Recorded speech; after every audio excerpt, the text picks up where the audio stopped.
I'm going to read Dulce Domum, Chapter 5 of The Wind in the Willows by Kenneth Grahame. Kenneth Grahame was a British writer, born in 1859, died in 1932. The Wind in the Willows was first published in 1908 and illustrated by Ernest H. Shepard. This material is very suitable for children.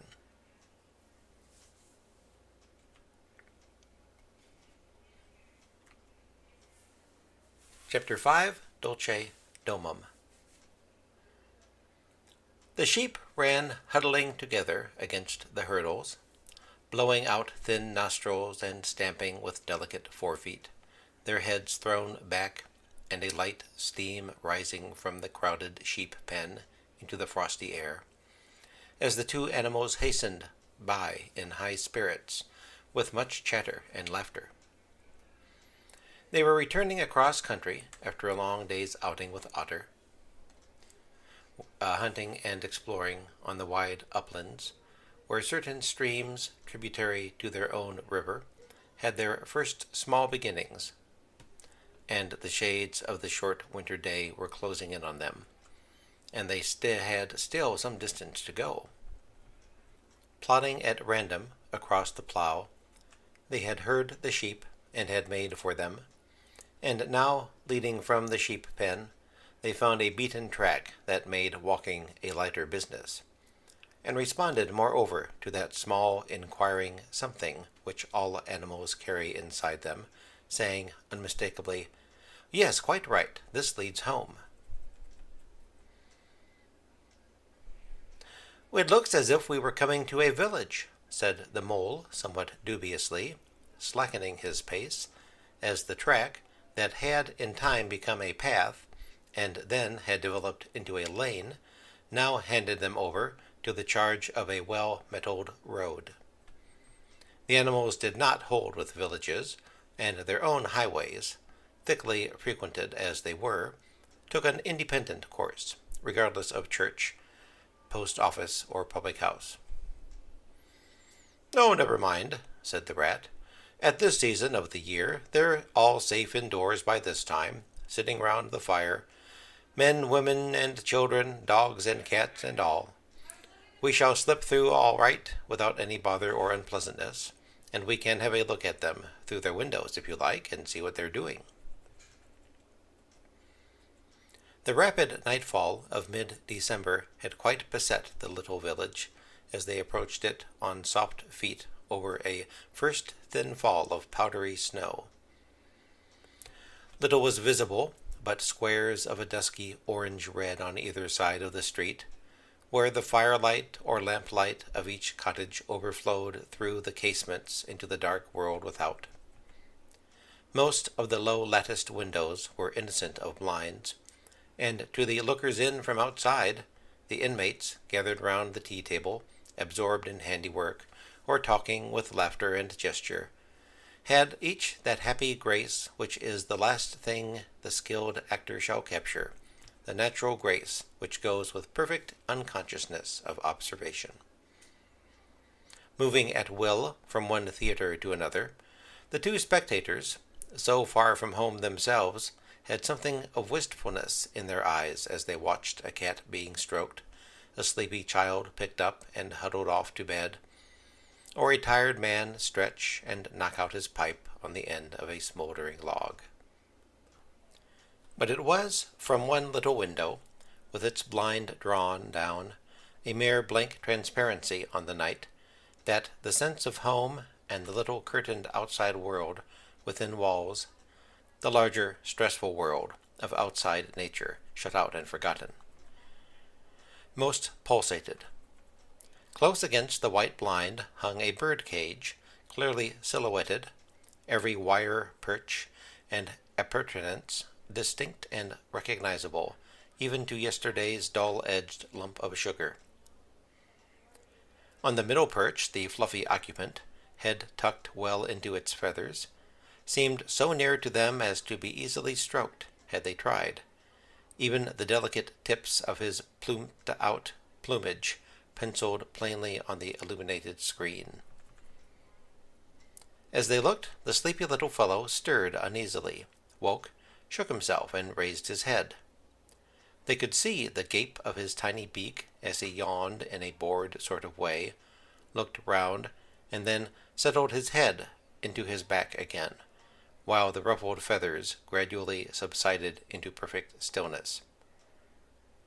Then a gust of bitter wind took them in the back of the neck. A small sting of frozen sleet on the skin woke them as from a dream, and they knew their toes to be cold and their legs tired, and their own home distant a weary way. Once beyond the village, where the cottages ceased abruptly, on either side of the road they could smell through the darkness the friendly fields again, and they braced themselves for the last long stretch, the home stretch, the stretch that we know is bound to end some time in the rattle of the door latch, the sudden firelight, and the sight of familiar things greeting us as long-absent travelers from far over sea. They plodded along steadily and silently, each of them thinking his own thoughts. The moles ran a good deal on supper, as it was pitch dark, and it was all a strange country for him, as far as he knew, and he was following obediently in the wake of the rat, leaving the guidance entirely to him.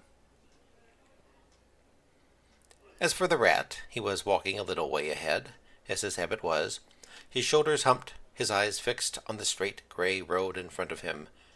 So he did not notice poor Mole when suddenly the summons reached him, and took him like an electric shock. We others, who have long lost the more subtle of the physical senses, have not even proper terms to express an animal's intercommunications with his surroundings, living or otherwise, and have only the word smell, for instance, to include the whole range of delicate thrills which murmur in the nose of the animal night and day, summoning, warning, enticing, repelling. It was one of those mysterious fairy calls from out the void that suddenly reached Mole in the darkness, making him tingle through and through with its very familiar appeal, and while yet he could not clearly remember what it was. He stopped dead in his tracks, his nose searching hither and thither in its efforts to recapture the fine filament, the telegraphic current that had so strongly moved him. A moment, and he had caught it again, and with it this time came recollection in fullest flood. Home. That was what they meant, those caressing appeals, those soft touches wafted through the air, those invisible little hands pulling and tugging all one way. Why, it must be quite close by him at that moment, his old home that he had hurriedly forsaken and never sought again, that day when he first found the river. And now it was sending out its scouts and its messengers to capture him and bring him in. Since his escape on that bright morning, he had hardly given it a thought, so absorbed had he been in his new life, in all its pleasures, its surprises, its fresh and captivating experiences. Now, with a rush of old memories, how clearly it stood up before him, in the darkness. Shabby indeed, and small and poorly furnished, and yet his, the home he had made for himself, the home he had been so happy to get back to after his day's work. And the home had been happy with him too, evidently, and was missing him and wanted him back, and was telling him so, through his nose, sorrowfully, reproachfully, but with no bitterness or anger, only with plaintive reminder that it was there and wanted him. The call was clear, the summons was plain. He must obey it instantly and go. "Ratty," he called, full of joyful excitement. "Hold on, come back. I want you, quick." "Oh, come along, Mole, do," replied the rat cheerfully, still plodding along. "Please stop, Ratty," pleaded the poor Mole in anguish of heart. "You don't understand. It's my home. My old home. I've just come across the smell of it, and it's close by here, really quite close. And I must go to it. I must. Oh, come back, Ratty. Please come back." The rat was by this time very far ahead, and too far to hear clearly what the mole was calling, too far to catch the sharp note of painful appeal in his voice. And he was much taken up with the weather, for he, too, could smell something suspiciously like approaching snow. "Mole, we mustn't stop now, really," he called back. "We'll come for it tomorrow, whatever it is you've found. But I daren't stop now. It's late, and the snow's coming on again, and I'm not sure of the way. And I want your nose, Mole, so come on quick, there's a good fellow." And the rat pressed forward on his way without waiting for an answer. Poor Mole stood alone in the road, his heart torn asunder, and a big sob gathering somewhere low down inside him, to leap up to the surface presently, he knew, in passionate escape. But even under such a test as this, his loyalty to his friend stood firm. Never for a moment did he dream of abandoning him. Meanwhile, the wasps of his old home pleaded, whispered, conjured, and finally claimed him imperiously. He dared not tarry longer within their magic circle. With a wrench that tore his very heartstrings, he set his face down the road and followed submissively in the track of the rat, while faint, thin little smells, still dogging his retreating nose, reproached him for his new friendship and his callous forgetfulness. With an effort he caught up to the unsuspecting rat, who began chattering cheerfully about what they would do when they got back, and how jolly a fire of logs in the parlor would be, and what a supper he meant to eat, never noticing his companion's silence and distressful state of mind. At last, however, when they had gone some considerable way further, and were passing some tree stumps at the edge of a copse that bordered the road, he stopped and said kindly, "Look here, Mole, old chap, you seem dead tired. No talk left in you, and your feet dragging like lead. We'll sit down here for a minute and rest. The snow has held off so far, and the best part of our journey is over." The mole subsided forlornly on a tree stump and tried to control himself, for he felt it surely coming. The sob he had fought with so long refused to be beaten. Up and up, it forced its way into the air, and then another, and another, and others thick and fast, till poor Mole at last gave up the struggle, and cried freely and helplessly and openly, now that he knew it was all over, and he had lost what he could hardly be said to have found. The rat, astonished and dismayed at the violence of Mole's paroxysm of grief, did not dare to speak for a while. At last he said, very quietly and sympathetically, What is it, old fellow? Whatever can be the matter? Tell us your trouble, and let me see what I can do." Poor Mole found it difficult to get any words out between the upheavals of his chest that followed one upon another so quickly, and held back speech and choked it as it came. I know it's a shabby, dingy little place," he sobbed forth at last brokenly. "Not like your cozy quarters, or Toad's beautiful hall, or Badger's great house. But it was my own little home, and I was fond of it. And I went away and forgot all about it. And then I smelt it suddenly on the road when I called, and you wouldn't listen, Rat, and everything came back to me with a rush, and I wanted it. Oh dear, and when you wouldn't turn back, Ratty, and I had to leave it, though I was smelling it all the time. I thought my heart would break. We might just have gone and had one look at it, Ratty. Only one look. It was close by, but you wouldn't turn back, Ratty. Oh, you wouldn't turn back. Oh, dear, oh, dear." Recollection brought fresh waves of sorrow, and sobs again took full charge of him, preventing further speech. The rat stared straight in front of him, saying nothing, only patting Mole gently on the shoulder. After a time he muttered gloomily, "I see it all now. What a pig I have been. A pig, that's me, just a pig, a plain pig." He waited till Mole's sobs became gradually less stormy and more rhythmical. He waited till at last snips were frequent and sobs only intermittent. Then he rose from his seat, and remarking carelessly, "Well, we'd really better be getting on, old chap," he set off up the road again over the toilsome way they had come. Wherever are you going to, Ratty? Cried the tearful Mole, looking up in alarm. We're going to find that home of yours, old fellow, replied the Rat pleasantly, so you had better come along, for it will take some finding, and we shall want your nose.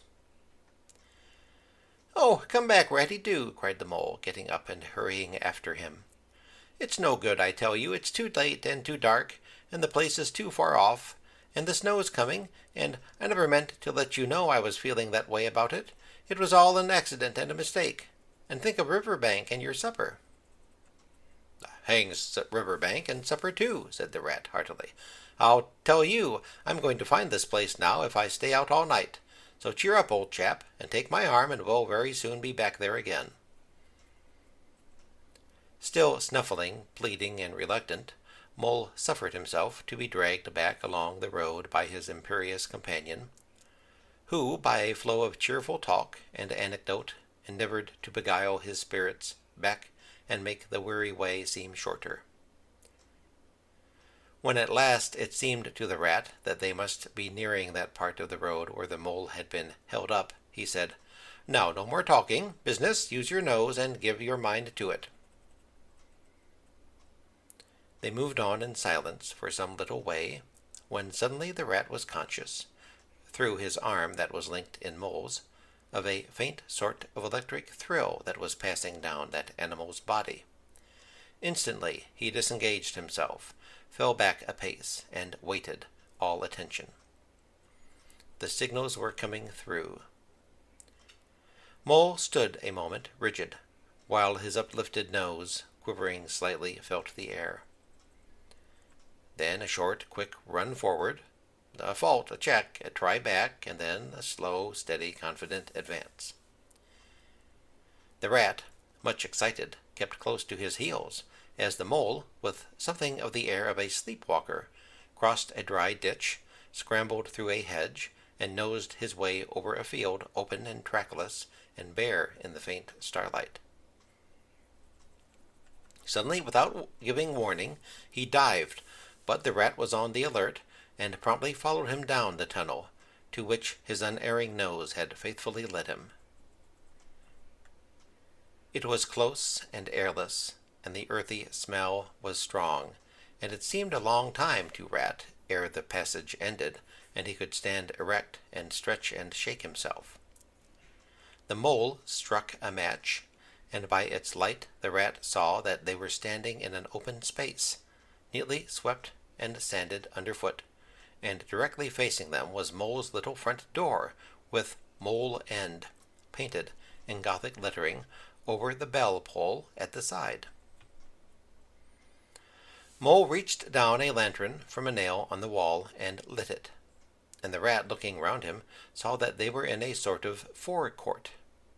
A garden seat stood on one side of the door, and on the other a roller, for the Mole, who was a tidy animal when at home, could not stand having his ground kicked up by other animals into little runs that ended in earth heaps.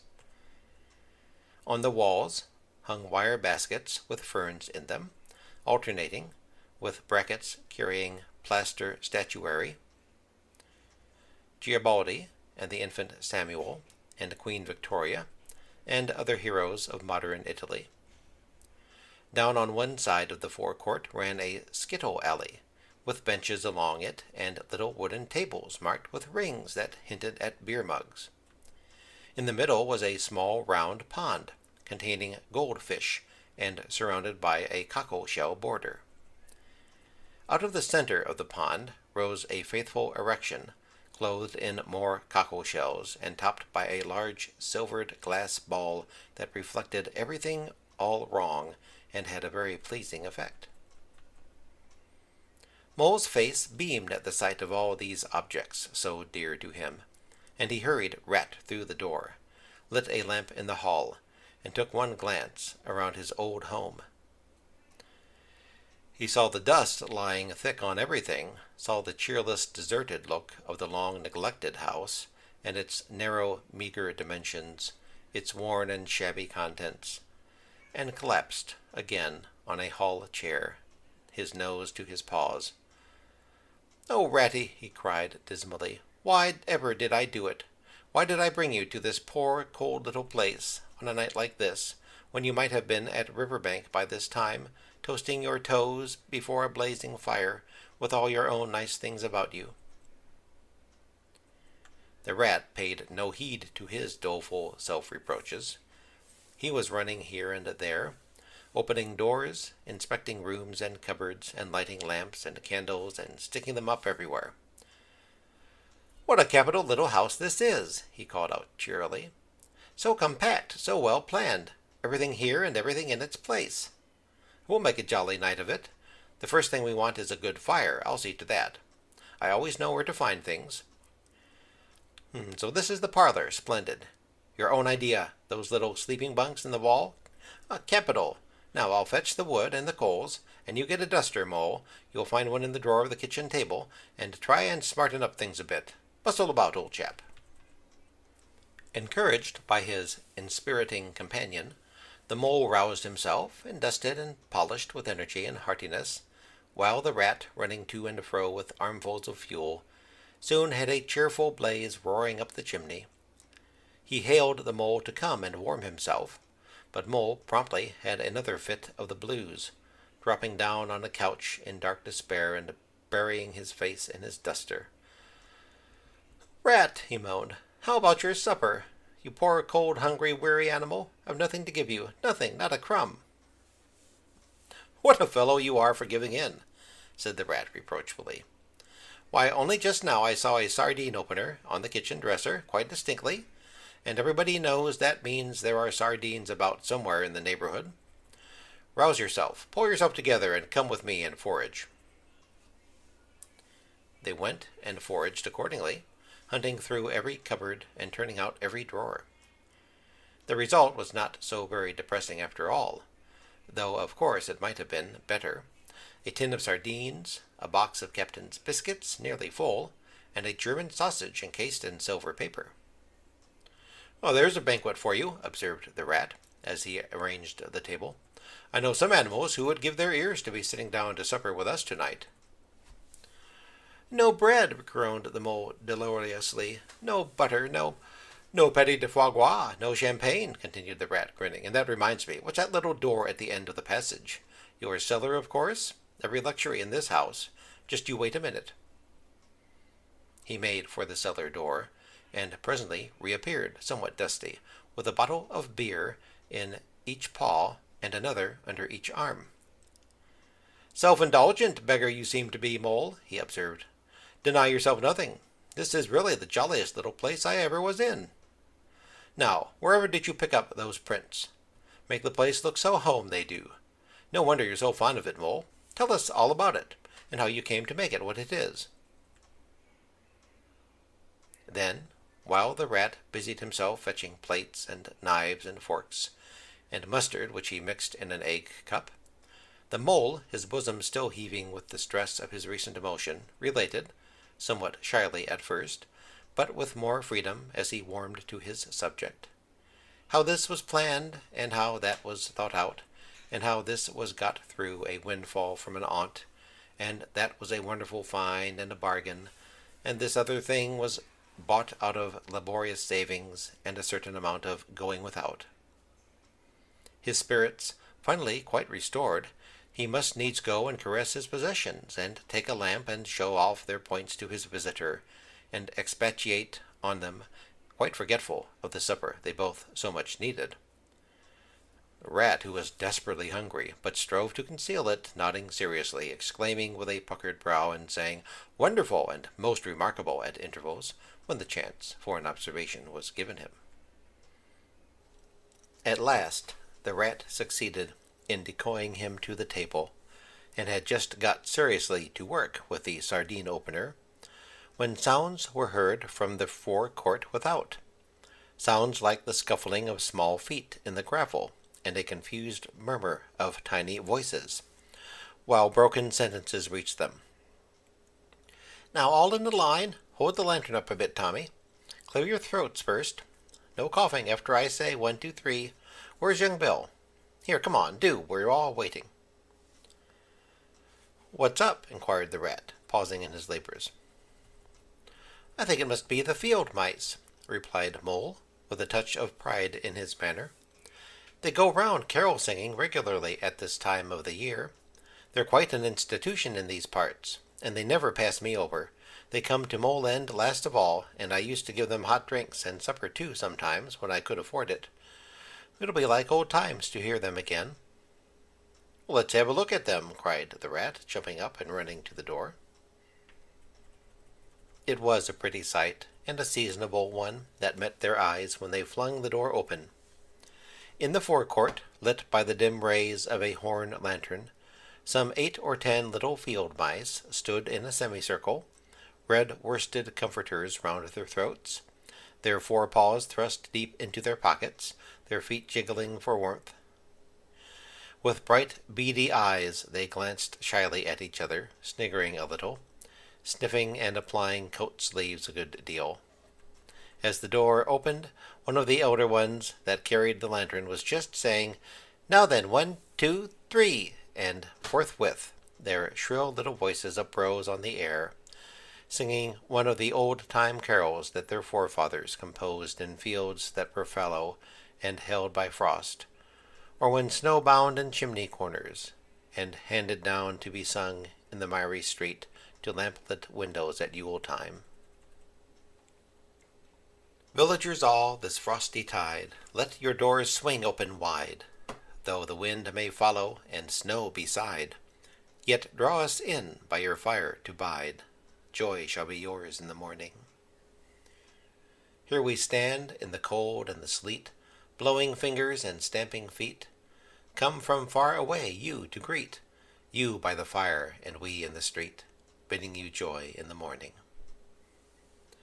For ere one half of the night was gone, sudden a star has led us on, raining bliss and benison, bliss tomorrow and more anon, joy for every morning. Goodman Joseph toiled through the snow, saw the star o'er a stable low, merry she might not further go, welcome thatch and litter below, joy was hers in the morning. And then they heard the angels tell, who were the first to cry Noel. Animals all as it befell, in the stable where they did dwell, joy shall be theirs in the morning. The voices ceased, the singers, bashful but smiling, exchanged sidelong glances, and silence succeeded, but for a moment only. Then, from up, above, and far away, down the tunnel they had so lately travelled, was borne to their ears, in a faint musical hum, the sound of distant bells ringing a joyful and clangorous peal. "Very well sung, boys," cried the rat heartily. "And now come in long in, all of you, and warm yourselves by the fire, and have something hot." "Yes, come along, field mice," cried the mole eagerly. "This is quite like old times. Shut the door after you, pull up that settle to the fire. Now, you and just wait a minute while we—" "Oh, Ratty," he cried in despair, plumping down on a seat, with tears impending, "whatever are we doing? We've nothing to give them." "You leave all that to me," said the masterful rat. "Here, you with the lantern, come over this way. I want to talk to you. Now, tell me, are there any shops open at this hour of the night?" "Why, certainly, sir," replied the field mouse respectfully. "At this time of the year, our shops keep open to all sorts of hours." "Well, then, look here," said the rat. "You go off at once, you and your lantern, and you get me." Here much muttered conversation ensued, and the mole only heard bits of it, such as, "Fresh mind. No, a pound of that will do. See you get Buggins, for I won't have any other. No, only the best. If you can't get it there, try somewhere else. Well, yes, of course, homemade, no tinned stuff. Well, then do the best you can." Finally, there was a chink of coin passing from paw to paw. The field mouse was provided with an ample basket for his purchases, and off he hurried, he and his lantern. The rest of the field mice, perched in a row on the settle, their small legs swinging, gave themselves up to the enjoyment of the fire, and toasted their chilblains till they tingled, while the mole, failing to draw them into easy conversation, plunged into family history and made each of them recite the names of his numerous brothers, who were too young, it appeared, to be allowed to go out a-caroling this year, but looked forward, very shortly, to winning the parental consent. The rat, meanwhile, was busy examining the label on one of the beer bottles. "I perceive this to be old Burton," he remarked approvingly. "Sensible mole, the very thing. Now we shall be able to mull some ale. Get the things ready, Mole, while I draw the corks." It did not take long to prepare the brew and thrust the tin heater well into the red heart of the fire, and soon every field mouse was sipping and coughing and choking, for a little mulled ale goes a long way, and wiping his eyes and laughing and forgetting he had ever been cold in all his life. "They act plays, too, these fellows," the mole explained to the rat. "Make them up all by themselves and act them afterwards. And very well they do it, too. They gave us a capital one last year, about a field mouse who was captured at sea by a Barbary corsair, and made to row in a galley, and when he escaped and got home again, his lady-love had gone into a convent. Here, you were in it, I remember. Get up and recite a bit." The field mouse addressed got up on his legs, giggled shyly, and looked around the room, and remained absolutely tongue-tied. His comrades cheered him on, Mole coaxed and encouraged him, and the rat went so far as to take him by the shoulders and shake him, but nothing could overcome his stage fright. They were all busily engaged on him like watermen applying the Royal Humane Society's regulations to a case of long submersion. When the latch clicked, the door opened, and the field mouse with the lantern reappeared, staggering under the weight of his basket. There was no more talk of play-acting once the very real and solid contents of the basket had been tumbled out on the table. Under the generalship of Rat, everybody was set to do something or to fetch something. In a very few minutes supper was ready, and Mole, as he took the head of the table in a sort of dream, saw a lately barren board set thick with savory comforts, saw his little friends' faces brighten and beam as they fell to without delay, and then let himself loose, for he was famished indeed, on the provender so magically provided, thinking what a happy homecoming this had turned out after all. As they ate, they talked of old times, and the field mice gave him the local gossip up to date, and answered as well as they could the 100 questions he had to ask them. The rat said little or nothing, only taking care that each guest had what he wanted, and plenty of it, and that Mole had no trouble or anxiety about anything. They clattered off at last, very grateful, and showering wishes of the season, with their jacket pockets stuffed with remembrances for the small brothers and sisters at home.